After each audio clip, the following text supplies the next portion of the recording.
Hi, this is Chris Nielsen with Breaking Up with Fear. Blessed again to have Pattie Grimm here with us. And again, I love talking to leaders and leaders that work with other leaders because I do the same thing. Pattie's interviewed 3,200 leaders. And that's just part of her education in terms of the wealth and wisdom she brings to leadership. Pattie, please continue that introduction and share what you would like to share. Yeah, so I've had an amazing career. I've been lucky. I've had my ups and downs, my career, highs and lows. But I was lucky that by age of 28, I was one of the youngest women's vice presidents for a big California bank. I talked about the last time how I gave up that wonderful career, and my dad thought I was crazy to start my own company the first time. Yeah. So I could impact and work with leaders around the world to help them become more effective and help their organizations thrive. And then in 1998, got hired by Microsoft, was there for 15 years, worked with some of the most amazing leaders on the planet, many of whom I interviewed as part of the book, but I also interviewed a whole diverse group of people. And then I left Microsoft in 2013 and started my own company again because I wanted to, change the world. Help leaders be strong, help grow amazing companies with creative, wonderful cultures where people feel free. I think that's one of the reasons I love you, Pattie, is that you want to make a positive difference on the world, and so do I. And Yep. Anything we can do to help other leaders, because I know I've been in difficult situations myself, been really hard on myself. And if I can help someone get out of that misery or find solutions and tactics and things that work for them, or just even the support that know they can do it. And really the driving motivation behind the interviews and writing the book, and my book is focused on women leaders, but I do have a lot of background in other areas as well. And my book's called Quiet Women Never Change History, Be Strong, Stand Up, Stand Out. And the subtitle is Let's Go Kick Some Glass, because women are still underpaid, underrepresented, not doing as well. We're still making, 79 cents on a dollar. And the latest research says it will take until 2,278 for women to achieve pay equality. But those interviews were so motivating. And I figured if I could write this book and I could help one woman avoid the pitfalls or be able to, strive up and be better at what she does, I could help them in some ways. Right? I was making a difference in the world, like you said, sort of our shared passion of how do we leave this world a better place? Absolutely. And I love what you said. And there's some of us, and sometimes me, sometimes Yeah. sometimes I have to learn the hard way. And I know we all do on some things, but we can learn from history and we can learn from the wisdom of others. And that's why kind of these Breaking Up with Fear stories is if we can learn from the wisdom of the others, maybe we don't need to make that mistake. Yeah. And what are some of the favorite stories you have that came out of interviewing those leaders? And how can that have benefit the female leader that's just getting started in what they're doing? I think the biggest insights that I found was really when you looked at the characteristics between strong women leaders and strong men leaders, because one of the questions I asked is there a difference between a strong woman leader and a strong man leader? And the answer overwhelmingly, I think it was something like 78, 79% of the people said, yes, there is a difference. And so then my question was, what? So one of the women I interviewed, amazing woman, first class of women to graduate from West Point, right? Yeah. Deb Lewis. I mean, she's my friend in Hawaii. I talked to her right after we talked last time. And she talks about having a concrete bunker. But one of her quotes has stuck with me so much because when you look at the characteristics of strong women and leaders, the top 10 are pretty similar, but they're in different order. You'll see things like strategic thinker and quick decision maker at tops of the men, where women you'll see compassion and conviction and courage and communicator. And so the order was different, but the skills were the same. And the one quote that she talked about that I thought was so interesting was she said, women see around the corners. And this is something I think that men could learn. She says, a woman will be in a meeting, the typical meeting with people around the table, and the meeting's going on and maybe it's getting a little tense. There's a little bit of conflict in there and people fear conflict. So they try and make it go away or they won't say something. Or there's something going on in the meeting that somebody doesn't agree with. The woman will notice that somebody or some people are disengaged. And she'll do something to try and draw them out and say like, Chris, you look like you have something on your mind. Or if she doesn't do it in the meeting, she'll after the meeting saying, Chris, it looks like you were a little bit upset because the meeting kind of got tense. Can you tell me what was going on there? On the other hand, what she said is the men, and I've observed this, the man's got a meeting, he's got an agenda, he's got a purpose of the meeting, he's got an agenda, and we're going to spend 10 minutes on this and 20 minutes on that. They go through the agenda, they think it's a fabulous meeting, and they don't even notice that half the people are completely disengaged. I think that probably would have been me in the past. And what I get is, I notice my fear in speaking. When you have a fear in speaking, your vision just tunnels down to nothing. So you can barely see your audience in front of you. Yeah. And you're in the fear part of your brain, so you're not taking much in at all. And so when you're like that, so now I look at my audience, I'm constantly listening to my audience, whether they're speaking or not. And by their body language, what they're doing. And you're right. And I say this is an insight for me fairly recently, actually. I was raised in competitive conversations. And so there was a winner and a loser in the conversations. Some people would call them arguments. Some people call them loud discussions. Loud discussions. But what it would do is, like you said, it would shut down people in the room. Yes. And I expected the world to kind of, if I felt it, I feel like the world to feel it. And so I was shutting people down all the time. And I didn't realize it. Yeah, because they're different than me. I mean, another person that likes a competitive conversation might like that, but other people, I'm not even going to get involved in this. He's acting like he knows everything. I don't need to get involved.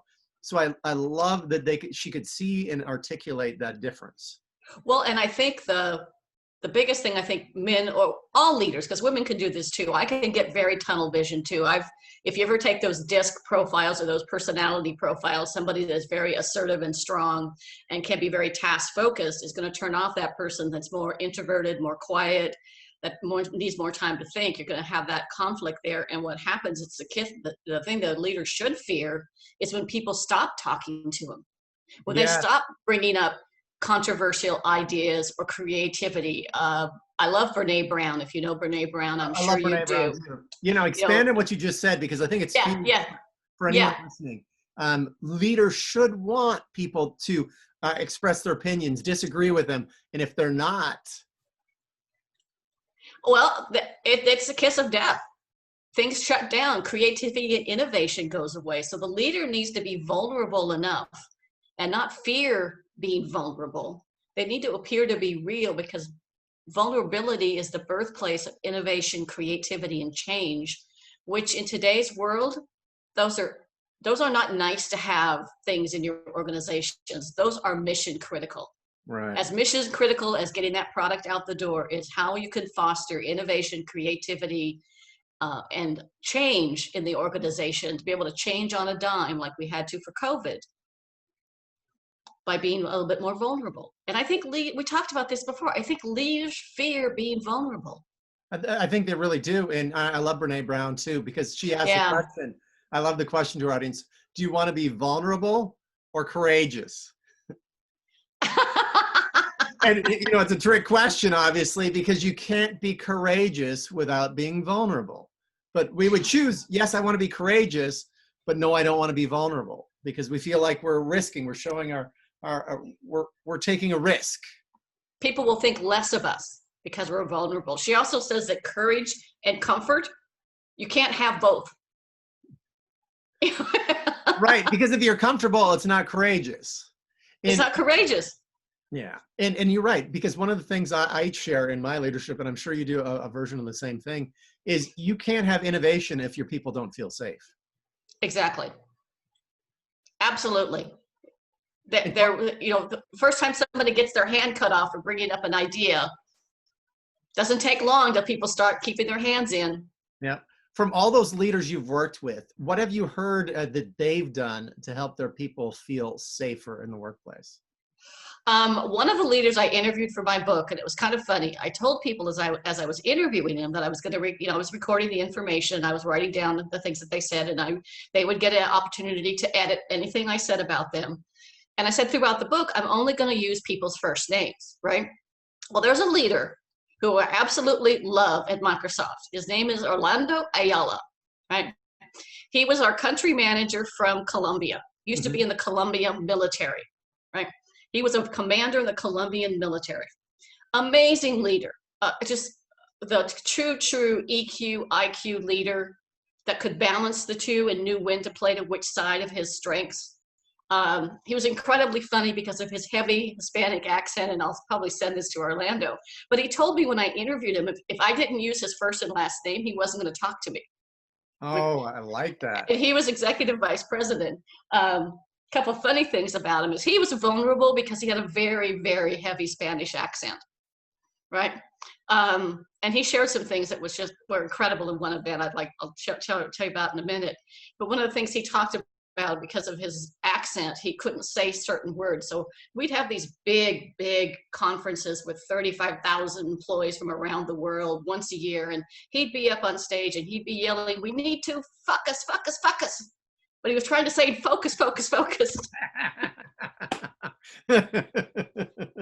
And one time he said, "You are my most important asses."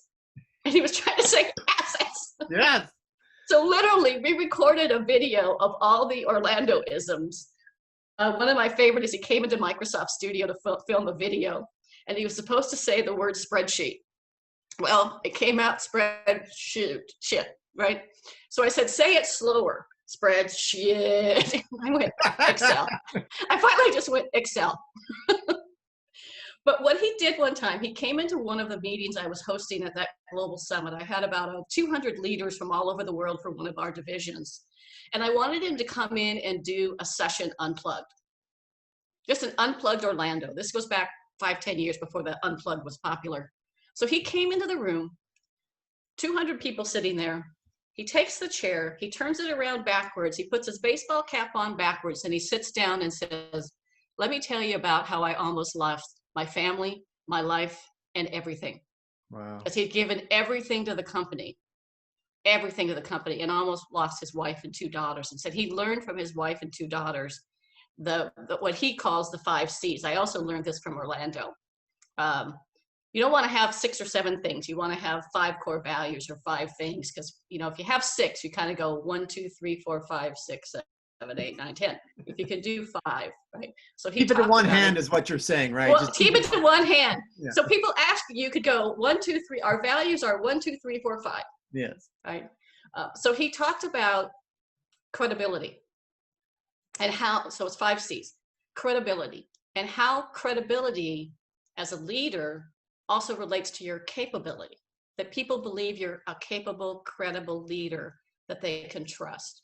And being that great leader is more about being vulnerable and honest, so people know the true you.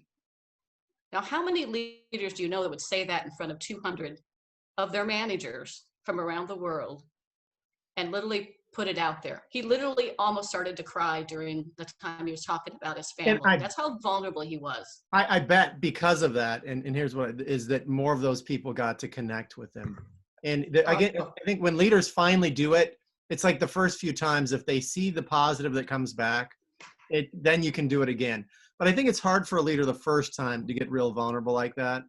Yeah. And I even talk to people that I coach.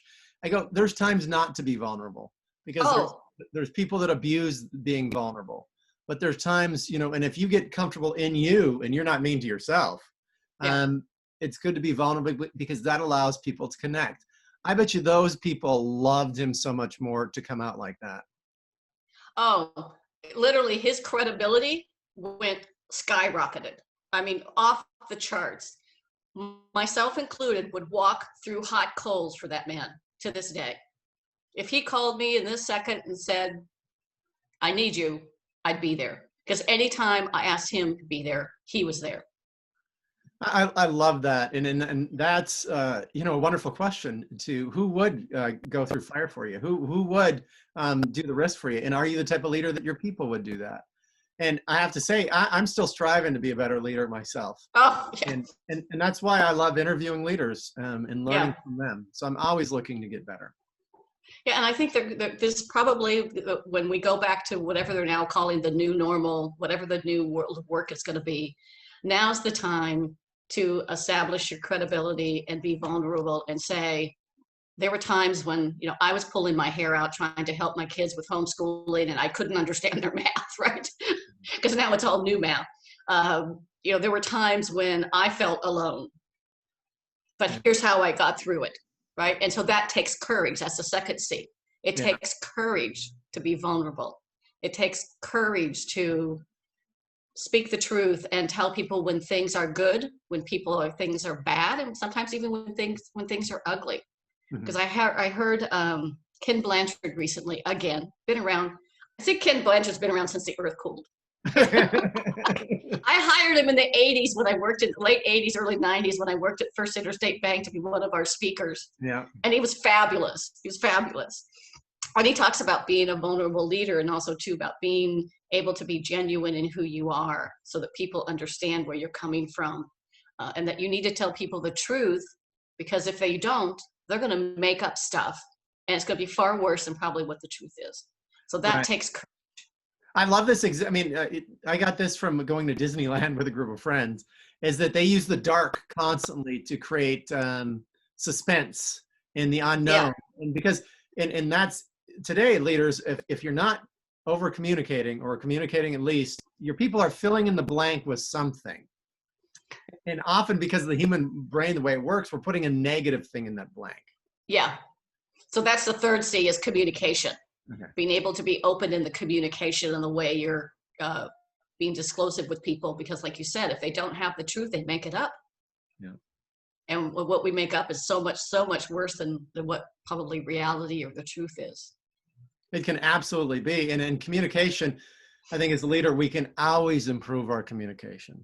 It's, I'm still working on every weekly basis or a weekly basis to improve what I do as a communicator and to be a better communicator. And that's recent working on storytelling. And that's part of this, again, is to help share stories of other leaders breaking it with their fear. So you as a leader can also maybe take that story and go, you know what? I don't have to hold this fear anymore. Yeah. And to be able to let it go and show them true self. So that takes the conviction, it takes the credibility, the conviction, the courage, all those kinds of things to be able to be a really strong, effective leader. And communication, I think, is something we take for granted. One of my pet peeves, so I'll share a pet peeve, is that still in the organizations today, we talk about soft skills, right? There's nothing soft about communication. There's nothing soft about being a leader. It's really hard stuff, but somehow we think hard skills, technical skills is more valuable than soft skills. So I'm actually on a personal quest. And every time I see somebody post something and they use the word soft skills, I'm like, it's like a bull in with a red and fire. It's just inflames me. I say, please call it professional skills. Ooh, yeah. Because there's nothing soft about being a leader. It takes great courage to get over all those fears you have. Fear of public speaking, fear of being vulnerable, fear of being seen as not credible or important enough. All those things are hard. And so it's professional skills we want people to learn. So communication skills are professional skills. My little difference with you is this. I don't have a trigger on soft skills. So I haven't got into a trigger. So it's not a trigger for me. But I think it's hard because we make it hard and we have made it hard. We don't practice these skills from a young age. I think if we did, if they were valued, which I believe they should be in school and going up, it's what brings us the most joy is interactions like we're having, a connection between other people.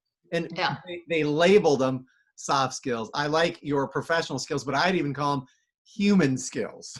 It's the rite of passage to be a human.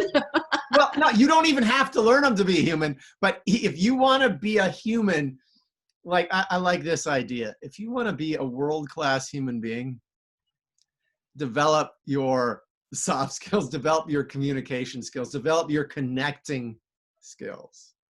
And you're a dad, I'm a mom. I know, I'm sure most of the audience has friends or families or they've got nieces and nephews or have kids. Why aren't we teaching these skills of courage, conviction, compassion, communication in school? Right. I don't know. Great question. I think, again, they should be. Where's the course in colleges that do a great job of this too? And I think this is why improv changed my life. And I say this all the time when I'm working with groups in person. I was a no but kind of guy, meaning you'd share a great idea and I'd say, no, but here, I got a better idea. And or yeah, but, either one. And I've asked rooms full of hundreds of people, how many of you like that me? And occasionally I get one person to raise their hand if the room's big enough, but it's one out of hundreds. And exactly. so I didn't know I was constantly disconnecting from people. I thought I was serving the situation. So I had a huge blind spot that I couldn't see. And so I know there's other blind spots I can't see too. So what I get from that is the way we communicate matter. And sometimes we're shutting people down with it. They're not even hearing a word we're saying. And sometimes I think leaders need to understand that everything they say can be amplified in sometimes a positive way and sometimes a negative way. So sometimes leaders will make a flippant comment. And I'll share a funny personal one, two of them from when I was in banking, and I was running an actual retail branch at the time. It was before I moved into the corporate world, and I was running a retail branch. And literally I'd walked in that one day and somebody says, how could you be so happy when your name is Grimm? And I have a flippant, sarcastic kind of personality at times. And I said, drugs. And I just walked on. About that's that reaction when I said something I didn't. So I went back and I said, I was only joking, right? And they kind of looked at me and go, well, I hope so. Or sometimes leaders will throw out things like, this isn't rocket science. So the person sitting in that audience who hears this isn't rocket science, what they hear is, I'm stupid because I don't get it. They can certainly hear that. I mean, it's like you said, that's why I don't like text messages that much. Oh, you send it, it can be interpreted in I do a joke like an improv. How can you interpret this one line in 10 different ways? And you can easily do it. Like I love you. Oh, I want something from you. It could be interpreted that way. Or I really do love you. Or I'm just saying that because I say it to everyone. It doesn't mean really anything. Or a manipulation. Whatever it is, it can be interpreted so many different ways. And you're right. Whatever state of mind the person in the audience is in, it can be amplified that way. And that simple thing, it's not rocket science. I want to help you out with this. But are you calling me stupid? Stupid? Well, and I come, I'm also from the South originally. So, things like, oh, that's so special. And it has a whole new meaning in the South. Mm-hmm. Yeah, special can be special or special can be. Oh, that's so special. Yeah. Like, just sit down and, thank you for your, yeah, but. Yeah, but, and actually, so you lead to what I talk about is a compass question that points you to what you really want. And as a leader, one of my big ones is, are you connecting or are you disconnecting? And that simple that's not rocket science, just to disconnect it from a certain part of the audience. Yeah. They went from maybe wanting to help you out to now, whoa, I'm not going to follow you. And really the last kind of C can be a combination of connected and compassion. So are you connected to and with compassion to your customers and your employees? And do you connect with them in a way that they feel like they're part of the organization, like they're really making a difference? It's so true of millennials, but I think it's true of us that we're, all the other generations. We really want to think that we're doing something that's making a difference in the world, right? That's one of the biggest human needs, is thinking that we're going to have an impact. And if leaders can help create that connectedness with compassion, then I think they're going to have a lot more willing followers who are willing to come tell you when you've done the no but again, or when you've said something or done something. You want people who come to you and say, got a minute? In the last meeting when you said, I was lucky in a couple of my jobs, both at the bank and at Microsoft, that I had leaders that would sometimes reach out to me and say, can you just come sit in on my next all hands meeting? And afterwards tell me, just give me some thoughts. Just give me some thoughts. I love that. And think about the human beings that are in leaders that have modeled that probably before them.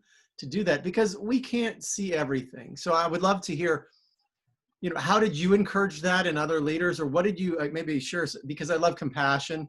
We want to be around compassionate people that we know are looking out for our best interest. So do you have any stories around compassion and bringing out the best in people that way? Yeah, a couple people I worked with. One of my consulting clients when I was at the Los Angeles Times. It was at a time when the internet was just starting to get super, super popular, and there was a fear that all newspapers were going to go out of business. And this again was a leader with incredibly smart man that could recite statistics and facts in a second. But he also had the compassion and the EQ side to be able to go up and just talk to somebody on the press room floor, right? The person, not even in the press room floor, that was somewhat of an elevated position, if you would say, in a newspaper production area where you've got everything from the editor of the newspaper to the people that deliver it to your door. He would go through the manufacturing center, for lack of a better term, the press room, and he'd go talk to the person at the end of the line that was putting the newspapers onto the trucks to be delivered to people's homes. And he would talk to them with such compassion about the job and what they were doing and how important it was. And this really became incredibly important after the huge Northridge earthquake in California, when people were saying and writing into the newspaper saying, I'm sleeping outside of my home because I'm afraid to go in. And I'm sleeping outside of my home in a tent with my family. And the only thing that gives me comfort is I hear that Los Angeles Times newspaper hit the pavement. And back then the paper was about that thick. So you hear that thud of a newspaper when it hits outside you. And she's the people that had written in and said, that's brought me a sense of wholeness in the chaos. There's people today in COVID are looking for that same kind of thing, but he would make that person at the end of the line feel that their job was so important, that he had such compassion for what they did, that they were helping make a difference in that person's life. By helping them feel comfort from the newspaper. Come on, newspaper. Yeah, I love that. It brings to make everyone important, because everyone is important, but to acknowledge that and see everyone. People want to feel seen, and sometimes people don't feel seen at companies, don't feel like they matter at companies. Yeah. To have a leader that actually sees everyone, knows that they matter, knows a little bit about them, I think is incredible. And when you say EQ, if someone's following along and doesn't know what it is, yes, sir. Emotional intelligence. Which... Yeah. So our emotional intelligence, how we see, and that's kind of the thing. Do our blinders on and we can only see what's in front of us? And I've been there. Or do we actually look at our audience? And I think for me, when I teach speaking, is listening, I talk, is the number one skill. Are we listening to our audience? Are we listening to our people? Are we listening to our team? Are we listening to the customers, the clients? Are we listening to all the information that's coming in our way? So kind of like the story you used early, can we see around the corner? Yeah. And we were born with 2 ears and 1 mouth for a reason. I think that we should, you probably heard that before many times. I've taught it many times in communication with leaders, and that the one thing leaders can do to really encourage that, because one of the differentiators that I've seen from studies is that the difference between managers and leaders is many times managers tell and leaders ask questions that lead to self-discovery learning. So the person now owns that thought versus, I want you to go do this, this, this, and this. Instead of saying, Chris, what do you think? How do you think you would approach this? What do you think your first step should be? Okay, well, what would you do? What would you do next? And then as a manager, as a leader, as a coach, if somebody misses something, you still have a chance to say, Chris, that was great. And you might want to think about, or you might want to watch out for. That's the communication. Yeah, Patty, that's incredible communication, because we don't want to feel like we're out on an island. That goes back to what we were talking about earlier. If they don't feel safe, like I have a safety net underneath them, if everything is a risk that could be an end-all risk, they're not going to take that. Like if I mess up here, I'm going to lose my job. Why would you take that risk if you want to keep your job? If you want an innovative culture, climate, you got to create a safety net for your people. And if they go, oh, I know my boss has my back, that's a whole different avenue. Yeah. Yeah, another great leader I worked with at Microsoft. I'll just call him Steve. He probably knows who he is as soon as I start to say this. And when I went to interview with him, it was one of the funniest interviews I ever had. It was for a promotion to work in his division. He was heading up the small and medium business worldwide for Microsoft. And the whole time, the sign on his door says, assertive by nature, rugby by choice. He's a rugby player, right? And the whole interview, he's sitting there with a baseball bat, kind of hitting the baseball bat in his hand. And we're talking. I swear he talked for 45 minutes and I answered 2 questions and I got hired. So I'm just, but he's an incredible leader that he always said to me, I've got your back. If you ever have a problem, you call me and I'm bringing the bat. You know, I've got your back. And I think I had to call him once at a time when a situation when I was being sexually harassed. And he had my back. He stood up to HR when HR said, we can't do anything about it. This guy's at too high of level. You know, we can't do something about it. Well, he was there and he fought against HR all the way up to the top of the organization to have my back and to have me. So I felt comfortable. Pattie, I could have the courage, conviction, and compassion to be me. that's huge what you just said, I think, is if we could help as a leader, if we can help our people have the courage and conviction to just be themselves, that's good enough. And to bring their own greatest gifts out in a big way. That creates an incredible atmosphere. Now I've got a curious question for me, because I've worked with Microsoft, I think like 5 or 6 times now. And every time I've been impressed with the leadership there. You know, they just really, the teams I've worked with, incredibly caring people, incredibly growth mindset type people. Oh yeah, that's hammered in him. Satya has done an amazing job of getting people to just absolutely go on the growth mindset. They want to learn. They are excited about learning. And how does the Microsoft culture either build up, cultivate, or find all these great leaders? In the early days, it was really hard when nobody knew who we were, right? So I went there in 1998. Actually, I interviewed with him probably in 1995 or 6. And at that time, I had my consulting business, and I couldn't afford to quit because I was making less money working for Microsoft than I was going to do in my consulting business. And that was sort of short-sighted. Otherwise, I probably could have been one of those Microsoft millionaires sitting on the beach with a foo-foo drink, but I'm not. So, and besides, I'm too passionate about what I do to quit doing what I do. They got to the point where they were so strong, you know, they were #1 recognized brand in the world that everybody wanted to go to work there. And then things kind of changed, and the Googles and the Facebooks and all the new things, evolutions and things came along. I think I started under Bill Gates, worked with Steve Ballmer, who's incredibly funny and hysterical if you've ever seen him. He now owns the LA Clippers. And if you see him in the LA Clippers running around, I love this, you know, team. I love this team. That's half of what he was like at Microsoft. You want to talk about a compassionate person. He was amazing in that way. But then Satya has been there for, I want to say, the last 4 or 5 years.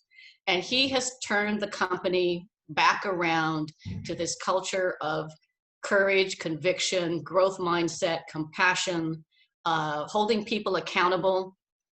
You have an annual employee survey. I can't remember what the name of it's called. It's like Workplace Health Index or something that's actually taken seriously, and managers can be evaluated and promoted or demoted based on how well their employees believe in them. Have a very strong set of values that they practice and walk and talk. Satya has just done an amazing job, and every leader has ups and downsides. I mean, Bill was wonderful. He was so incredibly smart.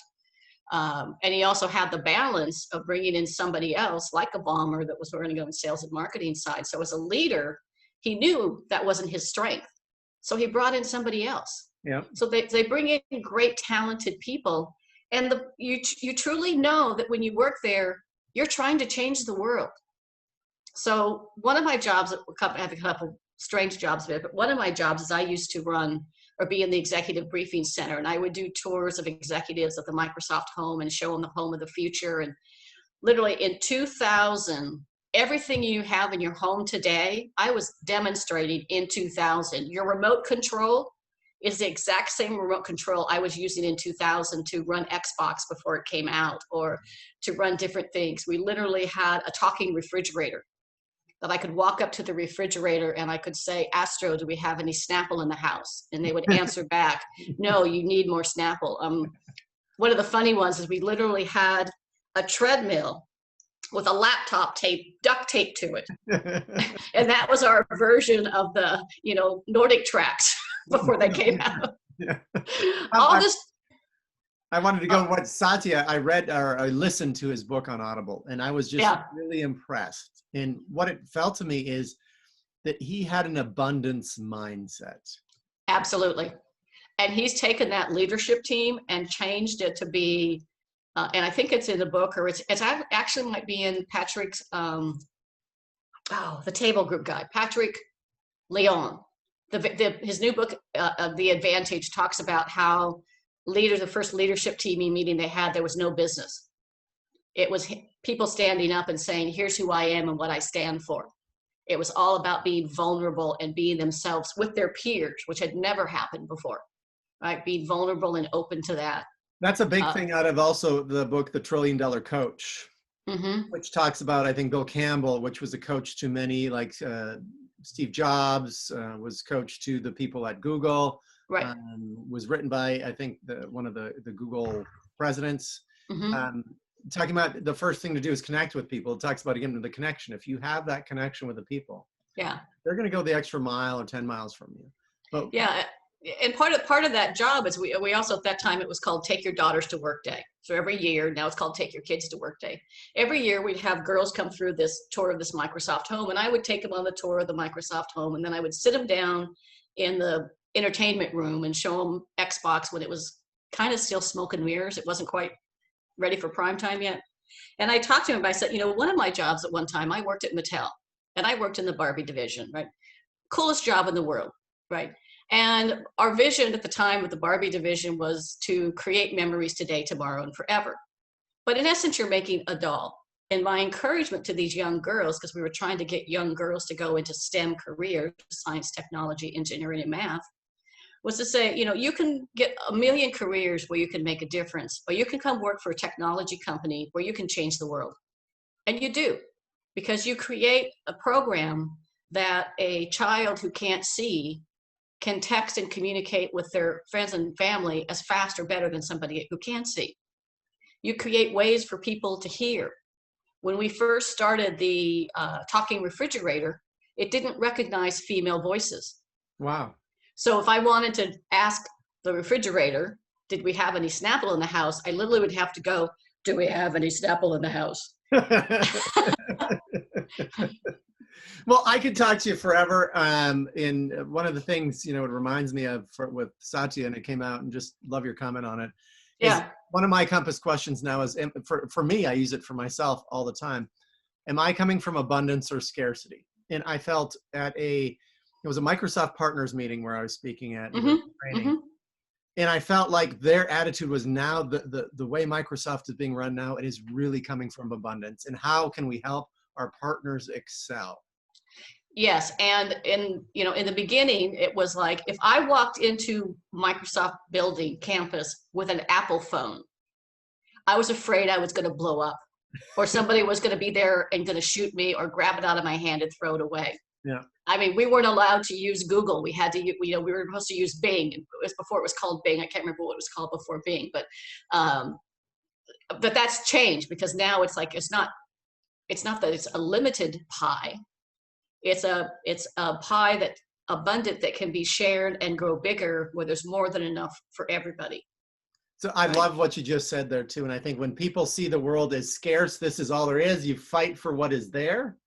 And you can't accept other people. When you see it as an expanding pie and that you can be part of the expansion, you can get inspiration from Apple. You can get inspiration from Google to bring in and move what you do. I've been so impressed, and I know we could talk a long time, and if we create a long video, no one's going to watch it. But so how would you like to wrap this up, Pattie, at this point? What final thing you'd like to share, and how can people get a hold of you? I think leaders need to remember that being a great leader means being vulnerable and being willing to have the courage to show up and be seen, right? And if I could go back to the 5 C's, that's about having credibility, having courage, having conviction, communication, and having compassion for people. And so I think if leaders think in those 5 things, one of my favorite leadership books is The Old Leadership Challenge by Kuznis and Posner. And they talk about credibility being the number one thing. And I think credibility happens when you do all those other things really well. So that's one of my thought is be vulnerable, have the courage to move forward, because it's going to help innovate. It's going to help create change. It's going to help you not just survive in the new normal. It's going to help you thrive. Absolutely. And I love that you put into credibility, capability, because I think your capability just adds to your credibility and also builds kind of that inner confidence that allows you to risk a little bit, to be a little vulnerable and see, wow, being vulnerable actually works. Yeah. I mean, don't go out and be completely open and vulnerable in the very beginning. Like, you need to take baby steps first. And actually, there's a way, like, vulnerability doesn't mean you share all your fears and thoughts and throw it out on people. Test it on other leaders that are in similar situations. Test it on a coach. Test it, because what you think is vulnerable may not be vulnerable. Yeah, they may not care that you're afraid of spiders. Yeah. Or you might connect with your people if they too are afraid of spiders. Yeah. So most way that people get in touch with me is through my email, pattiegrimm@live.com. And so it's PATTIEGRIMM@LIVE.com. So it's pattiegrimm@live.com. They can connect with me there. If you're a woman, if you connect with me, I have a special offer on my book, Help Men Too, but my book is Quiet Women Never Change History, and Let's Go Kick Some Glass. So they have that. I'll give them a special offer on that as being one of your audience members. It's been great talking to you again, Chris. I love talking to you, Patty. Could talk all the time. I love learning from you. You are an absolute resource in terms of leadership. I highly recommend you reach out to Patty if you have any questions on leadership. Reach out to Patty. I know she can share something with you that can give you a step up as a leader, to just figure out what you're doing there. So I can help with keynotes and webinars and workshops, and I'm doing a virtual Women in Technology International Virtual Summit next week. So lots of things I can do to help you, and I also can coach. I'll say specifically women, so more than men, but I'll do men too. So, Patty, I love the title of your book as well. It's a great book title, and please do reach out. I will. Connecting with people. Love sharing with and interviewing people like Pattie Grimm. Because she's an amazing human being that cares about other leaders and wants to help this planet have great leaders. And that's part of my mission too, is to serve leaders so they send positive ripples out in the world in a beautiful way. Exactly. And Chris, you do a great job too. So thank you so much. Thank you for being here again. And you are invited back again anytime you want. All right. Thank you. All right.